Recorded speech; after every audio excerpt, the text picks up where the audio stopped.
Shema Yisrael, Shema Yisrael, Shema Yisrael, Shema Yisrael, Adonai Elohim, Adonai Elohim, Adonai Echad.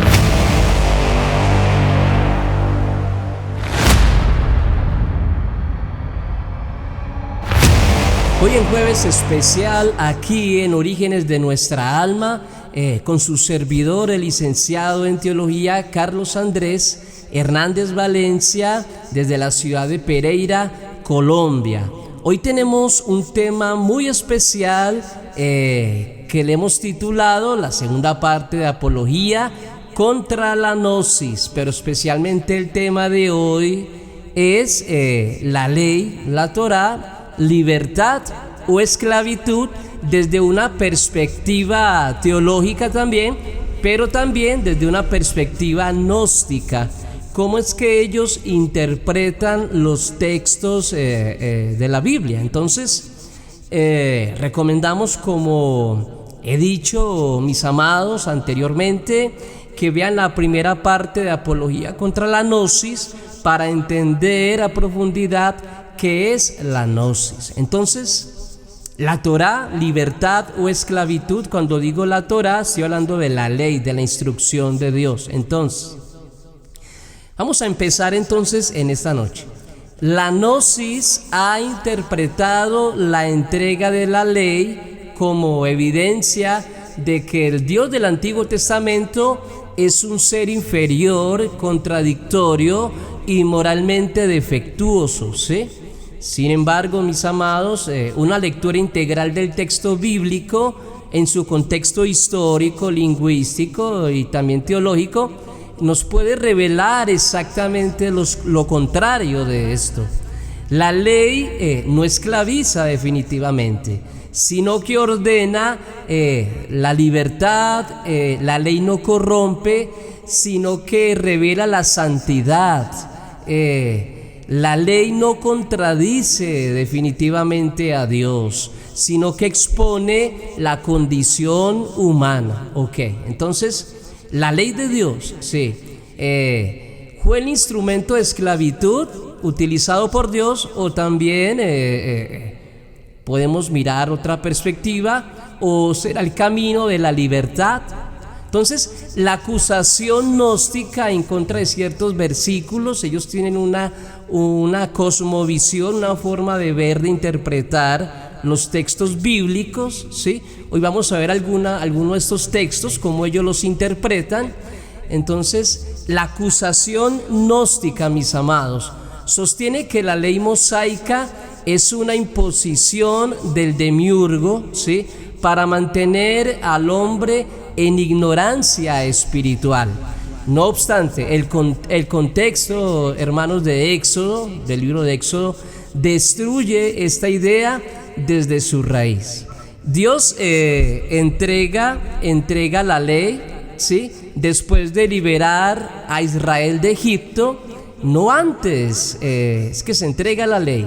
Esto es teológicamente crucial para hablar y hacer una apología, ¿sí?, contra la Gnosis. Ok, entonces, mis amados, continuando entonces, dice el texto bíblico ahí en Éxodo capítulo 20 versículo 2: yo soy Yahweh, ¿sí?, tu Dios, que te saqué de la tierra de Egipto, de casa de servidumbre, dice el texto. Entonces, la ley, mis amados, no es un medio de opresión, ¿sí?, sino una estructura para preservar la libertad recién adquirida, como señala uno de los teólogos muy famosos, que es Grudem, ¿sí? Los mandamientos no son cadenas, como él manifiesta, sino límites que protegen la vida, la familia y la justicia. Por este motivo, Dios hizo la ley de Moisés. Entonces, ¿qué hace la Gnosis? La Gnosis invierte el orden sagrado interpreta la norma como esclavitud, cuando en la Biblia la esclavitud es precisamente la ausencia de orden moral. Vamos a mirar entonces varios ejemplos de esta contradicción de la gnosis y de su forma de interpretación. Entonces, ellos cómo interpretan Éxodo 20, versículo 13, el mandamiento dice, no matarás, pero Dios manda matar, ¿sí?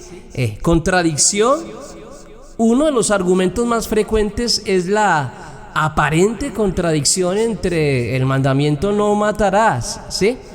Para el gnóstico dicen que es una contradicción, porque el mandamiento ahí en Éxodo 20 dice no matarás, pero como dicen ellos, de vez en cuando le pedía al pueblo de Israel que lo hiciera con otras naciones, aún con niños, con animales, y Dios les decía que no dejaran a nadie con vida. Entonces de esto se va a pegar el gnóstico. Entonces la clave está en el idioma original. El término hebreo es ratzaj, que significa, bueno, no significa cualquier tipo de muerte. Cuando el texto dice no matarás, pero cuando vamos a buscar esa palabra en el hebreo, ratzaj, no significa cualquier tipo de muerte. Yo sé que esto no se ha explicado mucho en las iglesias, ¿ok?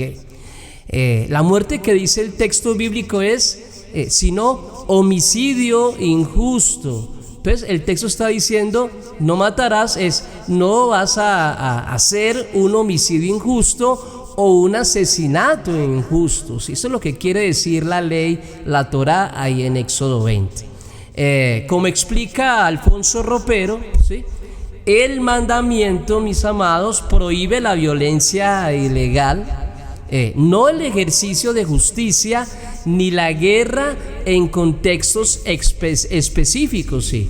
Dios, como dador de la vida, mis amados, tiene autoridad sobre ella. Esto está ahí en Deuteronomio capítulo 32, versículo 39.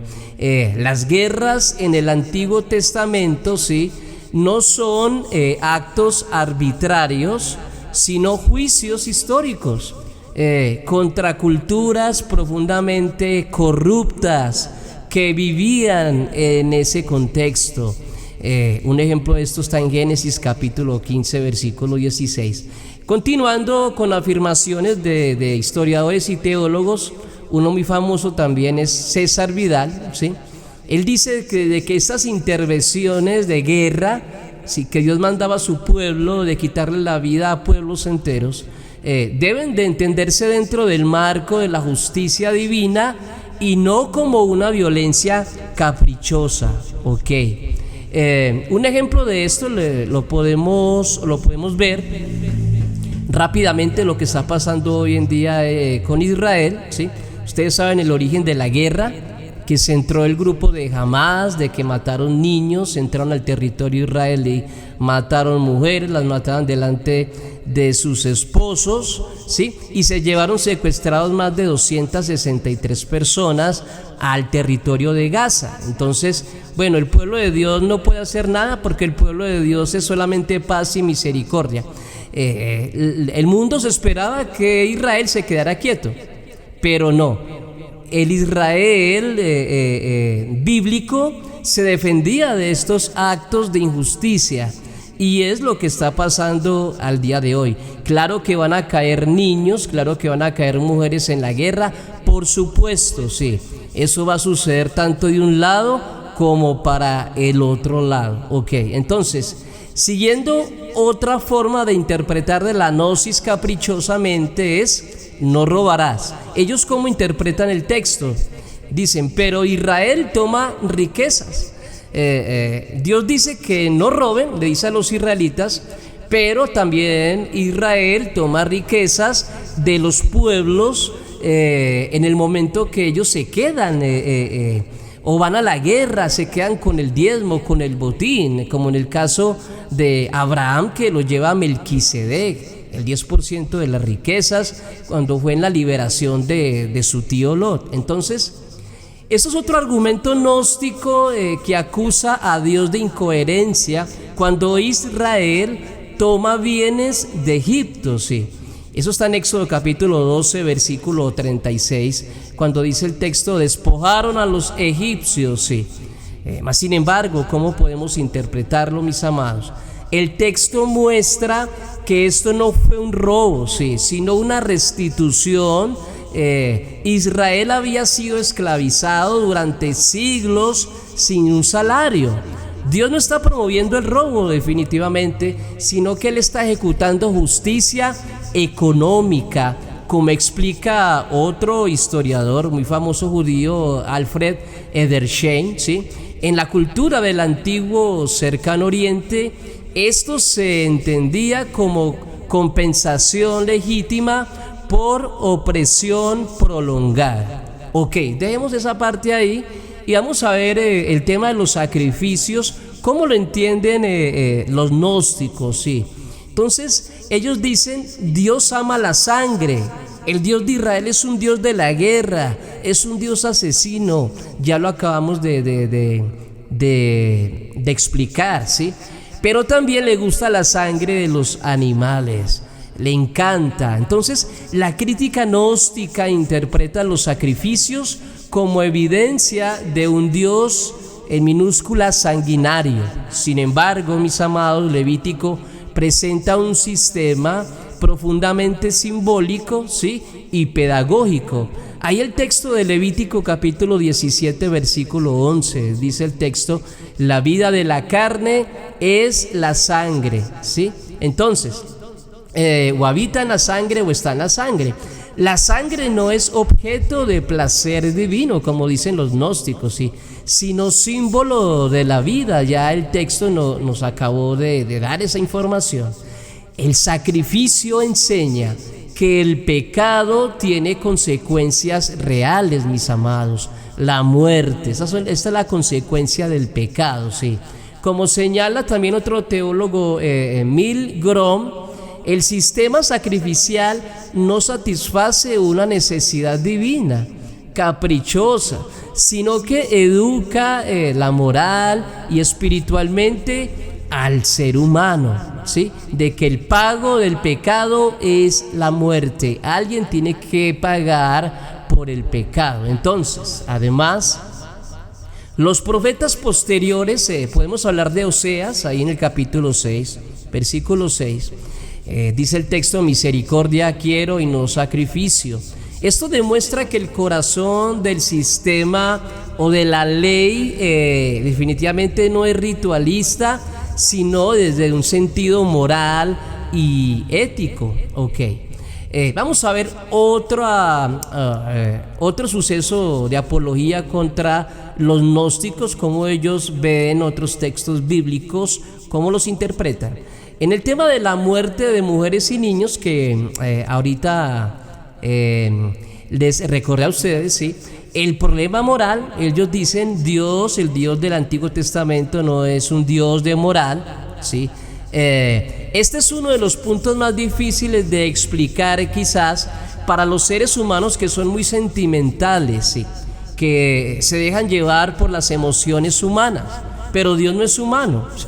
Entonces, la gnosis usa este tipo de situaciones para afirmar que el Dios del Antiguo Testamento es cruel, sí. Mas sin embargo, la Biblia presenta estos eventos como juicios excepcionales, no como normas generales. Entonces, las culturas cananeas practicaban sacrificios de niños, ¿sí? Ellos eran llevados a Moloch, a Baal, los quemaban, especialmente los primogénitos, ¿sí?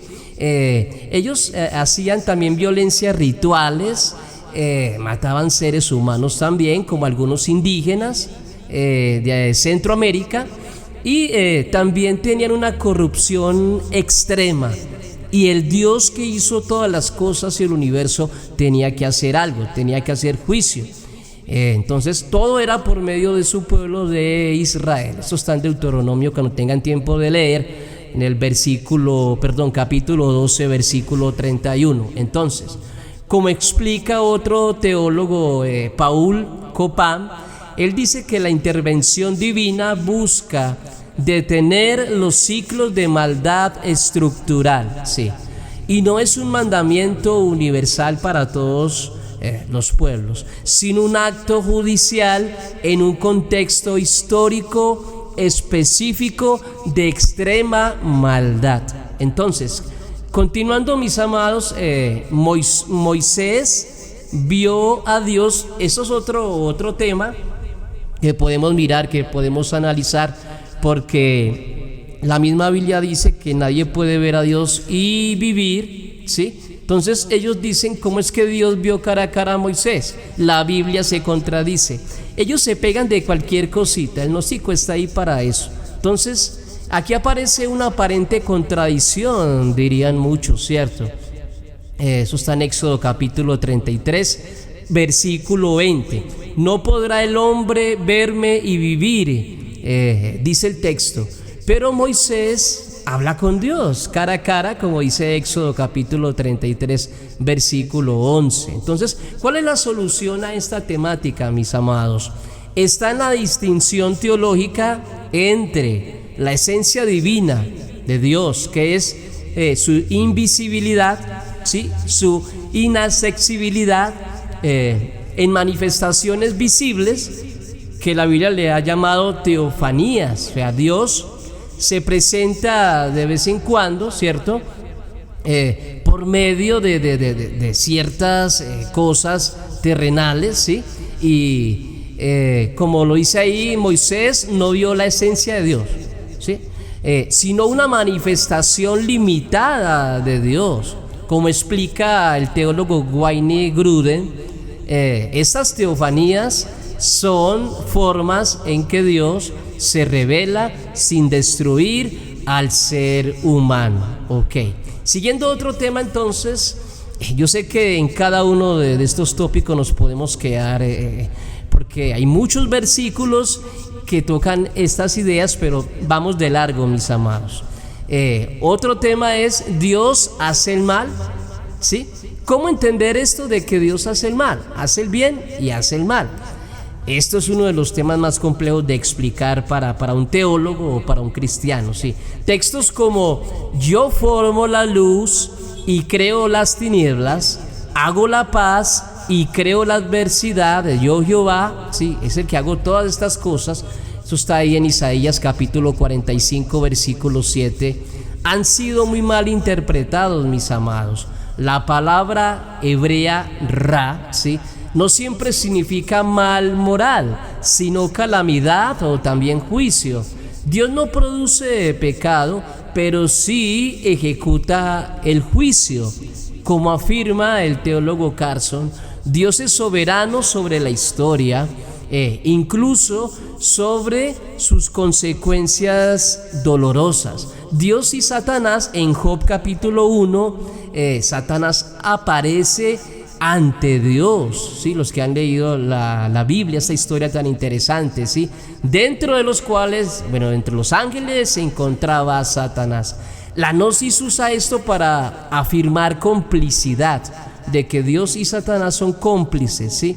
Pero entonces la realidad es que Satanás es un ser limitado y un ser subordinado.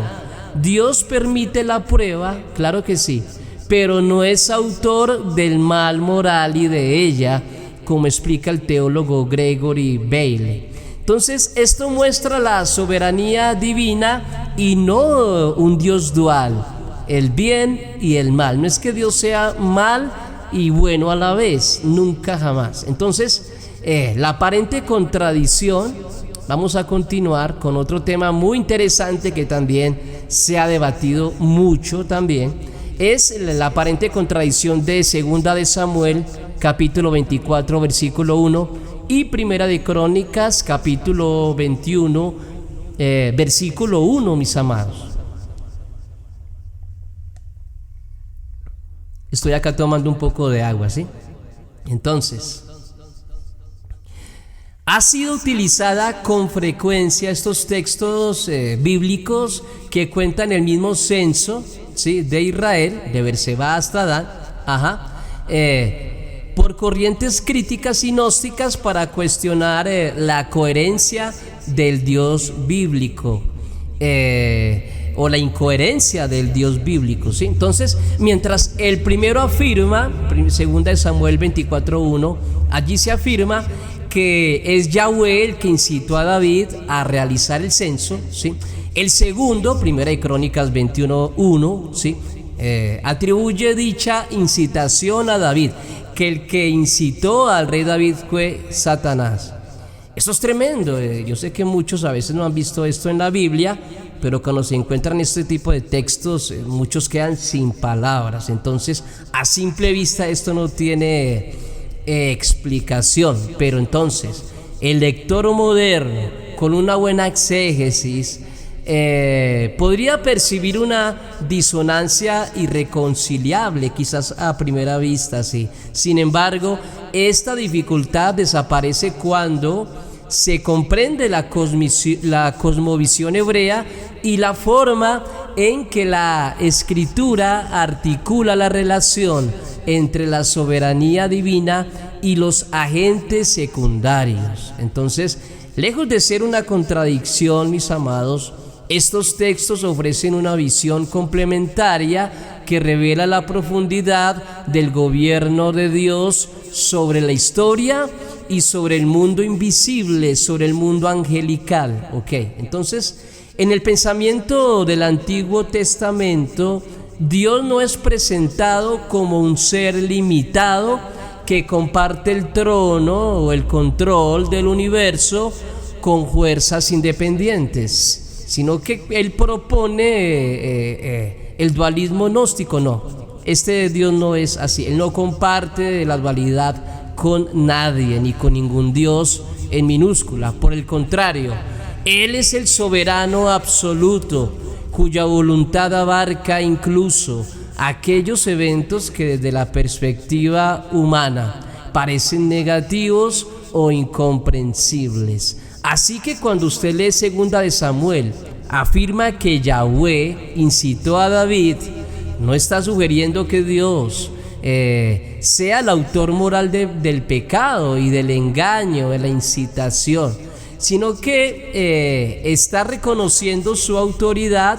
como causa última que permite que ciertos acontecimientos ocurran dentro de su propósito justo. Entonces, esta forma de hablar común en la literatura hebrea atribuye a Dios aquello que Él permite, no necesariamente aquello que ejecuta directamente. Entonces, por su parte, en el relato de Primera de Crónicas, ¿cierto?, introduce con mayor claridad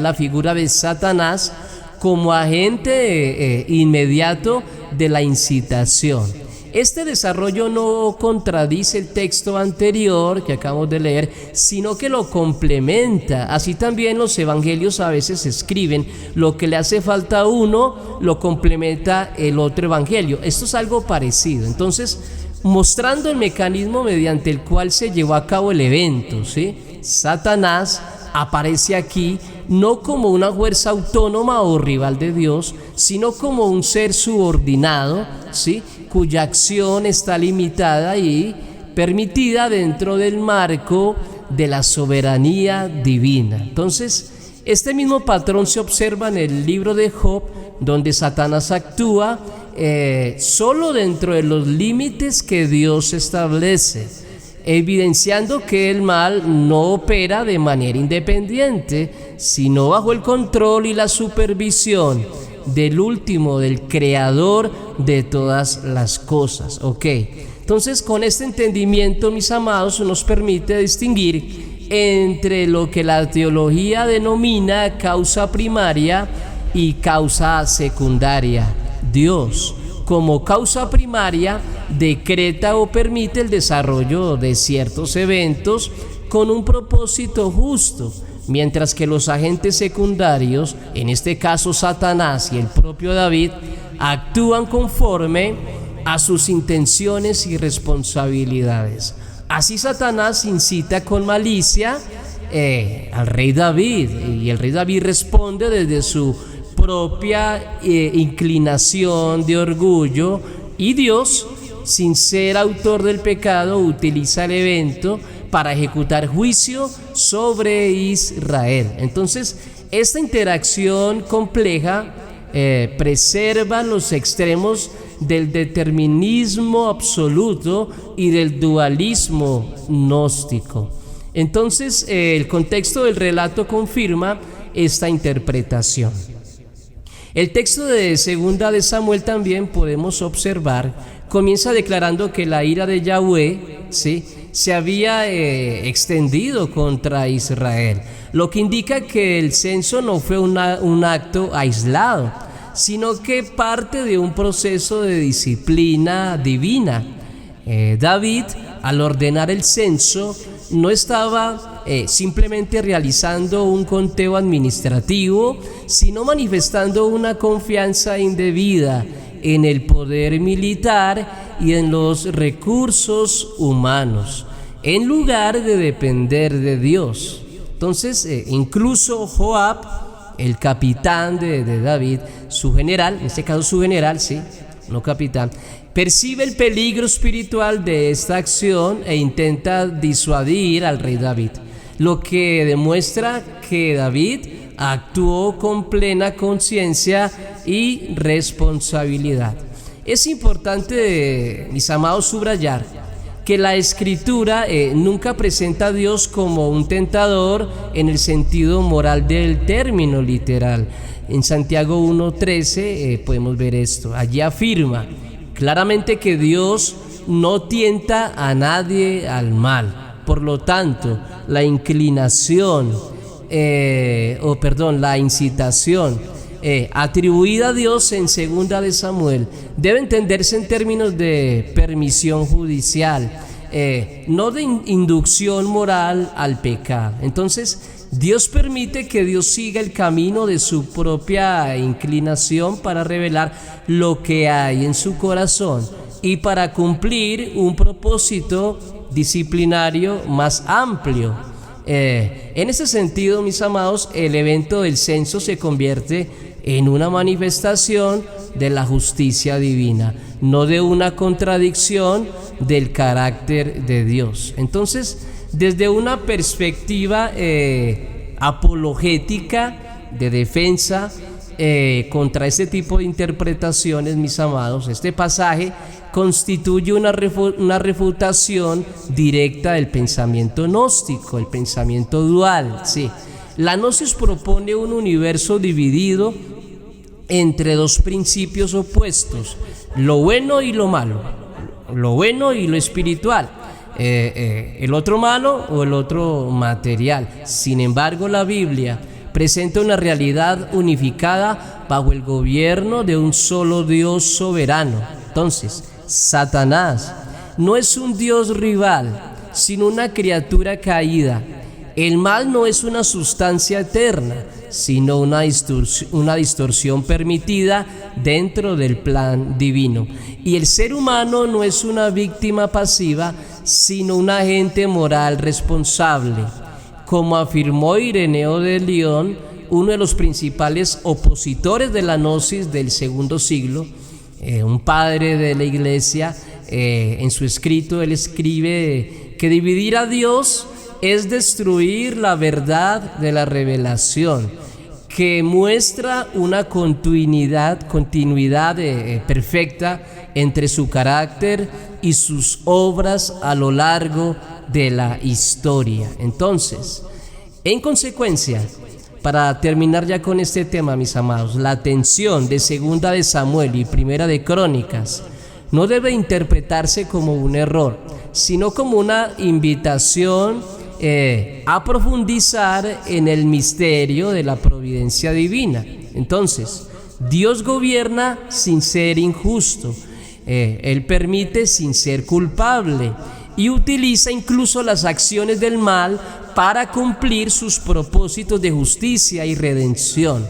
Entonces, esta visión, lejos de debilitar la fe, la fortalece al mostrar que nada escapa al control de Dios, ni siquiera aquello que parece caótico o contradictorio a primera vista para nosotros los seres humanos.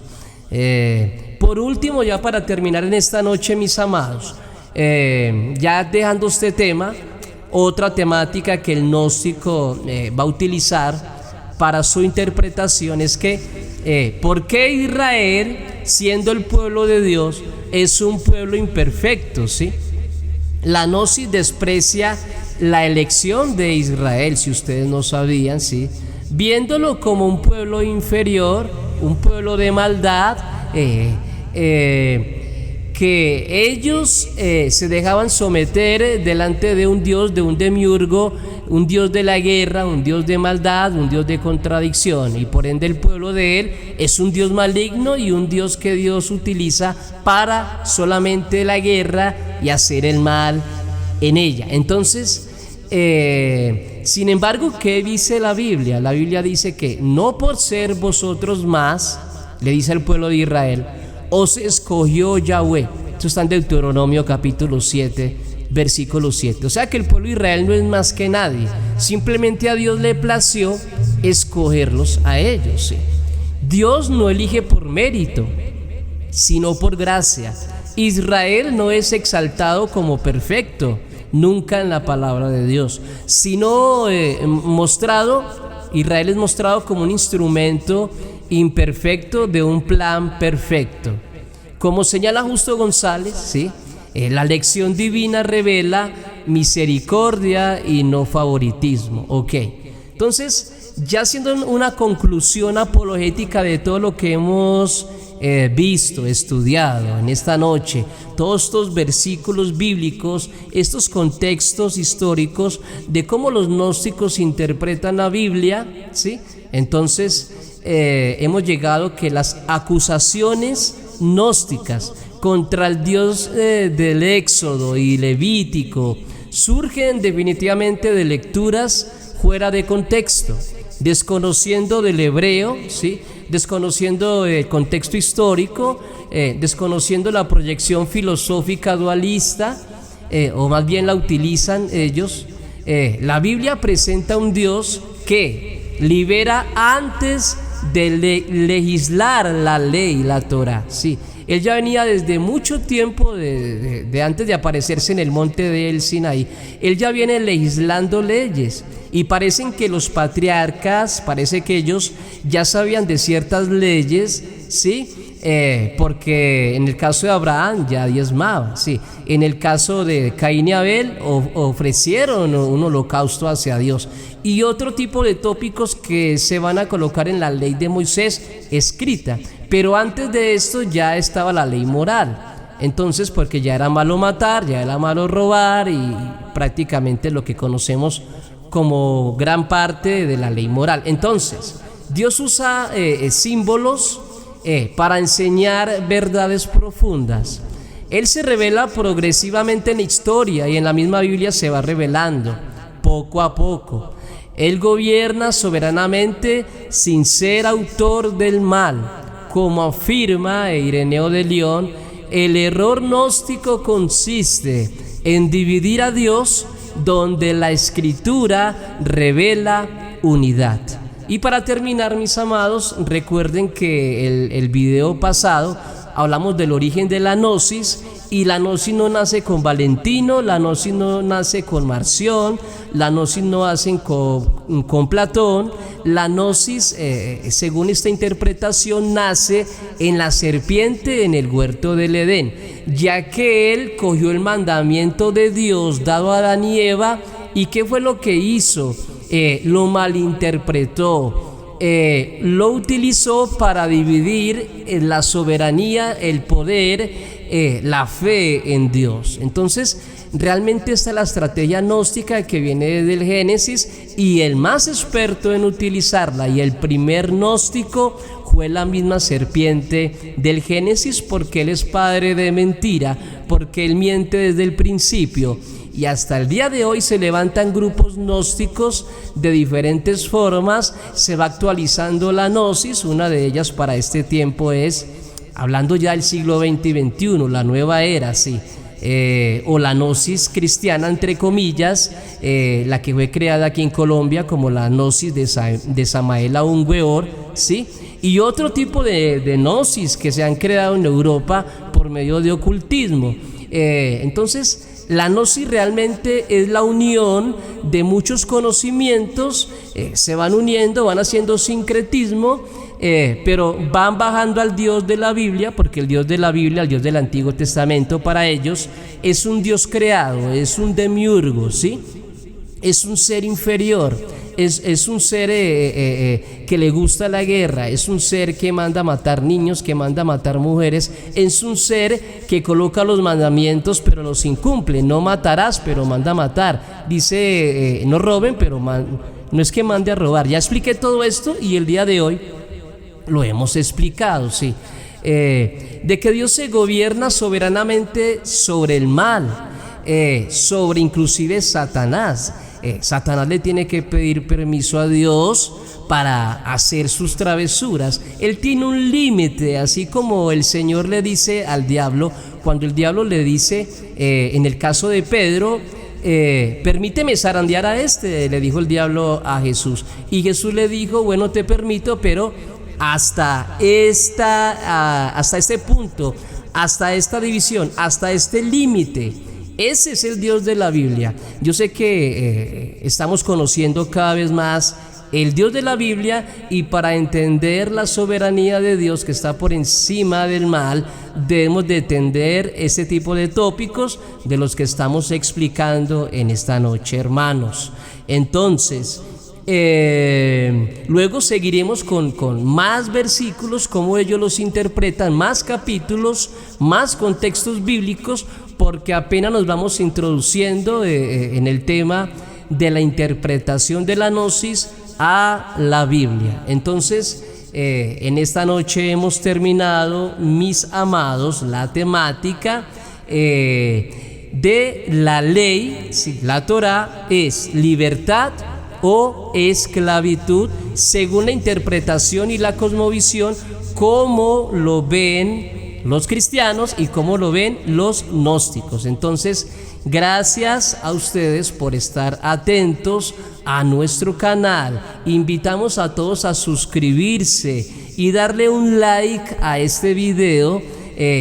Hasta pronto, mis amados, que el Señor me los bendiga y que la paz de Cristo esté en cada uno de sus hogares. Hemos terminado entonces con la temática en Jueves Especial, aquí en Orígenes de Nuestra Alma, con su servidor, el licenciado en Teología Carlos Andrés Hernández Valencia, desde la ciudad de Pereira, Colombia.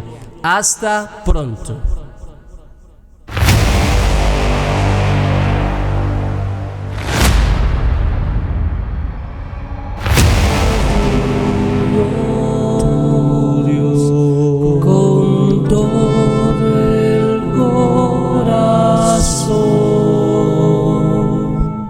Con todo